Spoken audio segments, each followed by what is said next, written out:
နော်ဆိုတော့ဒါကြောင့်မို့ကျွန်တော်တို့ကဘာလဲဆိုတော့နိုင်ငံရေးဟာလှုပ်တိုင်းတော့လှုပ်မလှုပ်တိုင်းသေတတ်တယ်ကျွန်တော်ပြောရင်သေတတ်တယ်အဲ့ကျွန်တော်အမြဲတမ်းပြောတယ်ဒါကြောင့်ကျွန်တော်တို့ကတစ်ကဘာလဲဆိုတော့ကျွန်တော်သတင်းဌာနဆို watch story ပဲတစ်ကအာဏာရှင်ပေါ်မလာဘူးနှစ်ကစေအုပ်ချုပ်ရေးပုံစံမျိုးဘယ်တော့မှပေါ်မလာဘူးနော်စစ်အာဏာသိမ်းနေဆိုတဲ့ဟာမျိုးစစ်အာဏာထိန်းနေဆိုတဲ့ဟာမျိုးပဲဖြစ်ဖြစ်ဘယ်တော့မှပေါ်မလာဘူးဒါတွေကိုကျွန်တော်တို့ကနိုင်ငံရေးသမားတွေကိုတက်မတော်ကိုပြည်သူလူထုကိုအမြဲတမ်း awareness ဖြစ်အောင်ကျွန်တော်တို့ကလုပ်ပေးနေရဒါမျိုးပေါ့နော်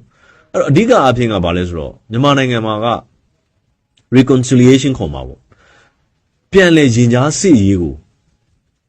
အားလုံးကဒီဇိုင်းမဲ့လုပ်ရမယ်အဲ့မှာခေါင်းဆောင်လုပ်တဲ့လူတွေကပို့ပြီးအနာခံပြီးလုပ်ရမယ်ကျွန်တော်တို့အမြဲပြောလက်ရှိအနေထားမှာလားဗိုလ်ချုပ်မှုကြီးသွားနေတဲ့လမ်းကြောင်းကသူအများကြီးသူ့ကိုယ်သူပြောရရင်ဟိုဘယ်လိုခေါ်မလဲအနာခံပြီးလုပ်ထားတယ်အများကြီးရှိတယ်နော်နိုင်ငံရေးအရသူ့ကိုထိုးနှက်တိုက်ခိုက်တာတွေဟုတ်လားတချို့စီရေးအရအချို့ကိစ္စတွေမှာသူ့အနေနဲ့သဘောထားကြီးမှုတွေပြတာဟုတ်လားတကယ်ကိုအားမလို့အားများနဲ့သူ့ကိုအပနာမှာပြောတဲ့လူတွေဒါတွေကိုတော့သူတကယ်ကိုနေရာပေးပြီးတော့ဟုတ်လားစိတ်ရှိတီးခံပြီးတော့ဒီကနေ့ဒီလိုပုံစံမျိုးဖြစ်အောင်တိဆောက်လာတာခင်ဗျာစဉ်းစားကြည့်သူစပြီးတော့အာနာထိန်းတဲ့အချိန်မှာကျောင်းတွေအကုန်လုံးပိတ်နေတယ်နော်ကျောင်းတွေမှာဆရာမတွေမရှိဘူးဆေးရုံစည်းကမ်းတွေမှာဆရာဝန်တွေမရှိဘူးဟုတ်လားအဲ့ကြားထဲလားဒီအစိုးရရန်နေရာကြီးလေပတ်ဖို့အတွက်အလုံသမားတွေမရှိဘူးအလုံသမားတွေအကုန်လုံးကလည်းကြောက်တဲ့လူကကြောက်စီဒီအန်လုပ်တဲ့လူကလည်းလုပ်ဟုတ်လားပြီးရင်ဟုတ်လားဒီဟိုဈေးတွေကျောင်းတွေဆိုအကုန်လုံးကပိတ်နေတာအကုန်လုံးကစဉ်းစားကြည့်တကယ်ကိုဟုတ်လားစူပုံလှုံ့ဆော်သူတွေကိုကြောက်နေပြီးတော့ပြည်သူလူထုတွေကလမ်းမြင်အောင်မထွက်ရတဲ့အခြေအနေမျိုးမှာဒီလိုအခြေအနေတရက်ကိုအချိန်တိုအတွင်းမှာပြန်လည်တိဆောက်လာတယ်ဆိုတာသူ့အနေနဲ့တိခန္ဓာတွေစိတ်ရှိတာတွေလည်းအများကြီးပါတယ်ကျွန်တော်ပြောချင်တာကျွန်တော်တို့ကလူတိုင်းမှာသူ့လိုစိတ်ဓာတ်မျိုးရှိရင်ကျွန်တော်တို့တိုင်းပြည်ဟာဒီချက်ပို့ပြီးတော့မြန် reconciliation ပြန်လည်ရင်ကြားစီရေးကိုသွားနိုင်လိမ့်မယ်ကျွန်တော်ပြောချင်တာဟုတ်လားအခုလက်ရှိအနေထားမှာဆိုလို့ရှိရင်ဟုတ်လားဒီပါတီမှာတချို့ပါတီခေါင်းဆောင်တွေရှိပါတယ်ပါတီခေါင်းဆောင်တွေဆိုလို့ရှိရင်လည်းတကယ့်ကိုစိတ်ရှည်ပြီးတော့ဟုတ်လားနိုင်ငံရေးမျိုးဆက်တစ်ခုပြန်ရအောင်လုပ်နေတာတွေ့တယ်ဟုတ်လားဒီဘက်မှာတက်မတော်မှာဆိုလို့ရှိရင်လည်းတက်မတော်အနေနဲ့တကယ်နိုင်ငံရေးကနေတဖြည်းဖြည်းဝေးအောင်လက်ရှိတက်မတော်အကြီးအကဲတွေနိုင်ငံတော်အကြီးအကဲတွေပုံသဏ္ဍာန်တနည်းနည်းနဲ့ဆောင်ရွက်နေတာရှိတယ်နောက်တက်မတော်နဲ့ပြည်သူကြားတက်မတော်နဲ့နိုင်ငံရေးသမားတွေကြားပြန်ပြီးတော့တကယ်ကို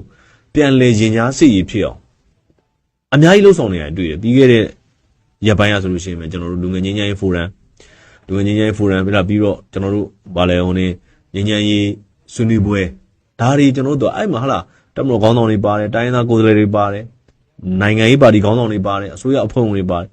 ်ဒါတွေကဘာလဲဆိုတော့အဓိကအဖြစ်ဒီလိုတွဲဆုံမှုများလာမှာတယောက်နဲ့တယောက်ကြားမှာဟာဘယ်လိုကတော့ဘယ်လိုစိတ်ထားရှိတယ်ဘယ်လိုကတော့ဘယ်လိုခင်းဖြစ်တယ်ဆို personal ချင်းပုဂ္ဂိုလ်ချင်းယဉ်နီးမှာပုဂ္ဂိုလ်ခင်မှာတရားမြင်ပါလေကျွန်တော်ပြောချင်တာဒီကနေဒီလိုတစ်စင်းရင်းသွားမှာကျွန်တော်ပြောချင်တာဒါကြောင့်မို့ကျွန်တော်တို့က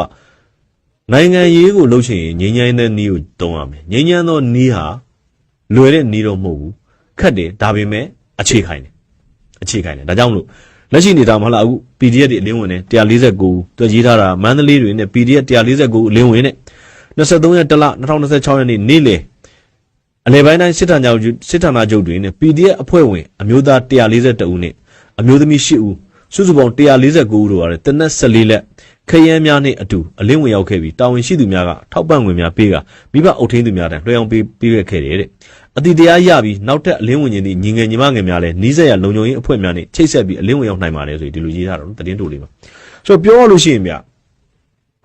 ျကျွန်တော်တို့ကတိုင်းပြည်တစ်ပြည်ကိုတိဆောက်ဖို့အတွက်ဟိုဘယ်လိုခေါ်မလဲစစ်သွေးကြွဟုတ်လားတိုက်ချင်ခိုက်ချင်ဆိုတဲ့စိတ်တွေရှိနေလို့မရဘူးကျွန်တော်တို့ကတိုင်းပြည်တစ်ပြည်ကိုတိဆောက်ဖို့အတွက်ကတိဆောက်ချင်တဲ့စိတ်ရှိတဲ့လူငယ်တွေအများကြီးလိုအပ်တယ်ဒါကြောင့်လို့ပြောတာနော်နောက်ဒီလူငယ်တွေဆိုတာလည်းပြောရလို့ရှိရင်တော့သူတို့အနေနဲ့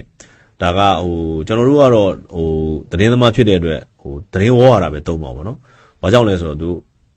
ဟိုလှုံ့ဆော်သူတွေပေါ့နော်စီးယုံတဲ့သူတွေကြောင့်လမ်းမရောက်သွားတယ်လို့ကျွန်တော်ဒီလိုသုံးသပ်တယ်အဲ့လိုပဲလူငယ်တော်တော်များများတေကြကြေကြရတယ်ရှိပါတယ်ဟလားတော်တော်များများရှိကြတယ်ဒါတွေအတွက်ကျွန်တော်တို့ကပွင့်လင်းပြောရရင်စိတ်မကောင်းမဖြစ်သင့်ဘူးတကယ်ကတော့နိုင်ငံရေးနီးလန်းကိုပဲဟလားအနာခံပြီးသွားရမှာနိုင်ငံရေးနီးလန်းဒီငြိမ်းချမ်းတဲ့နီးလန်းကိုပဲအနာခံပြီးသွားရမှာကမ္ဘာမှာကြည့်လိုက်ကမ္ဘာမှာဟလားဟိုစီးလုံးမှုပြိုကွဲနေတဲ့နိုင်ငံတွေတယောက်နဲ့တယောက်ယုံကြည်မှုပြိုကွဲနေတဲ့နိုင်ငံတွေတယောက်နဲ့တယောက်ယုံကြည်မှုမတည်ဆောက်နိုင်တဲ့နိုင်ငံတွေကိုတကယ်ခေါင်းဆောင်တွေကသူတို့ကိုယ်သူတို့ sacrifice လုပ်ပြီးတော့တကယ်ကိုသူတို့ကိုယ်သူတို့အနစ်နာခံပြီးတော့ရှေ့ကိုသွားလို့အတွက်တကယ်ကိုဟလာပြောရရင်တိုင်းပြည်မနာဘဲနဲ့တိုင်းပြည်ကိုတည်ဆောက်နိုင်ခဲ့တဲ့နိုင်ငံတွေအများကြီးရှိတယ်ဗီယက်နမ်ကိုကြည့်မလားတောင်အာဖရိကကိုကြည့်မလားနယ်ဆင်မန်ဒဲလာတို့ သူ့ကိုယ်သူရင်းနှီးပြီးတော့တိုင်းပြည်ကိုတကယ်လူပြူလူမဲခွဲခြားမှုအများကြီးရှိနေတဲ့တိုင်းပြည်ကိုလူပြူနဲ့လူမဲကြားမှာပြန်ပြီးတဟသရာဖြစ်အောင်တိဆောက်လိုက်တယ်ခင်ဗျစဉ်းစားကြည့်ဆိုတော့ကျွန်တော်တို့တိုင်းပြည်ကဗျာလူပြူလူမဲအဲ့လောက်ကြီးကွဲတာလည်းမဟုတ်တိုင်းသားတွေနဲ့မြန်မာကြားဟလားပြီးတော့မြန်မာနိုင်ငံမှာရှိတဲ့လူမျိုးစုတွေကြားမှာအဲ့လောက်ကြီးနာကြီးမုန်းကြီးစိတ်တွေမရှိပါဘူး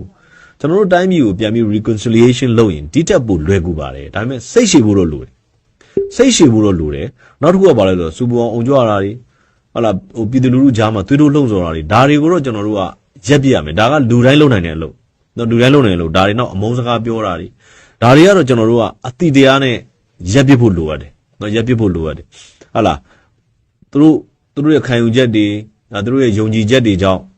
လမ်းမရောက်သွားတဲ့လူငယ်တွေကိုလည်းကျွန်တော်တို့အနေနဲ့ welcome လုံးဝရင်ပတ်ကြီးဖွင့်ပြီးကြိုဆိုဖို့လိုအပ်တယ်လူတိုင်းကကြိုဆိုရမယ်ကျွန်တော်လူတိုင်းကြိုဆိုဖို့လိုအပ်တယ်နောက်တစ်ခုက rule of law ပေါ့နော်အခုလက်ရှိမယုံပြီးသွားနေတာတကယ်ကိုတရားဥပဒေစိုးမိုးရေးကိုသွားနေတာဒီဟာကိုဒီဇိုင်းမှတ်သွားနေတာခင်ဗျအဲ့ဒါကိုမြင်အောင်ကြည့်ပါကျွန်တော်တို့ကဒီလိုသွားမှလဲကျွန်တော်တို့တိုင်းပြည်ဟာဥပဒေစိုးမိုးရေးလမ်းကြောင်းပေါ်ပြန်ရောက်မှာဒီလိုသွားနေတဲ့ကာလမှာတော့ချွင်းချက်တွေရှိတယ်လိုအပ်ချက်တွေရှိတယ်မှားယွင်းမှုတွေရှိတယ်ဒါတွေကိုလည်းခုနပြောသလိုလားပြည်သူလူထုအတန်ထွက်လာတာနဲ့အတန်ကြားတာနဲ့ချက်ချင်းပြင်တာတွေခင်ဗျားတို့တွေ့တဲ့အတိုင်းပဲနော်ဟလာဟိုထားပါတော့ဟို gate တွေကနေပြီးတော့ဟလာဟို corruption တွေရှိတယ်ဘာညာပြည်သူတွေရှိအတန်ထွက်လာရင်အဲ့ gate တွေတခုလုံးထိုင်ကြဖမ်းလိုက်တာအများကြီးပဲအခုလာစစ်မှုထမ်းဥပဒေနဲ့ပတ်သက်ပြီးတော့အတန်တွေထွက်လာတယ်အတန်ထွက်လာတဲ့လူတွေကိုခင်ဗျာတကယ်ကိုအတန်တိတ်ခေါ်ပြီးတော့စစ်ဆေးတာတွေအရေးယူတာတွေအများကြီးလုပ်နေတာရှိတယ်ကျွန်တော်ပြောချင်တာကျွန်တော်တို့အဲ့လိုပြောရလို့ရှိရင်လက်ရှိယာယီသမရာကြီးကဲသို့စိတ်ရှိတိခံပြီးရှေ့မှာထိ ਉ သွားမှဖြစ်မယ်နိုင်ငံရေးသမားတွေရောပြည်သူလူထုတွေရောအားလုံးရဲ့စိတ်ထဲမှာတူညီဆန္ဒကတိုင်းပြည်ငြိမ်းချမ်းရေးနဲ့ဖွံ့ဖြိုးတိုးတက်ရေးဟုတ်လားစာရေးရိတ်ခါပူလုံရေးတာဝါပြောရေးအဲ့ဒီခေါင်းစဉ်တွေပဲဆွဲမြဲနေဖို့လိုတယ်တယောက်နဲ့တယောက်ကြားမှာအမုန်းတရားတွေဟုတ်လားတယောက်နဲ့တယောက်ကြားမှာအနိုင်ယူလိုမှုတွေအပြုတ်တိုက်လိုမှုတွေဒါတွေဒီစိတ်ဓာတ်တွေကကျွန်တော်တို့က2025မှာထားအောင်ထားခဲ့ရတော့မယ့်ဟာတွေဖြစ်တယ်เนาะကျွန်တော်ဒီလိုပြောချင်တယ်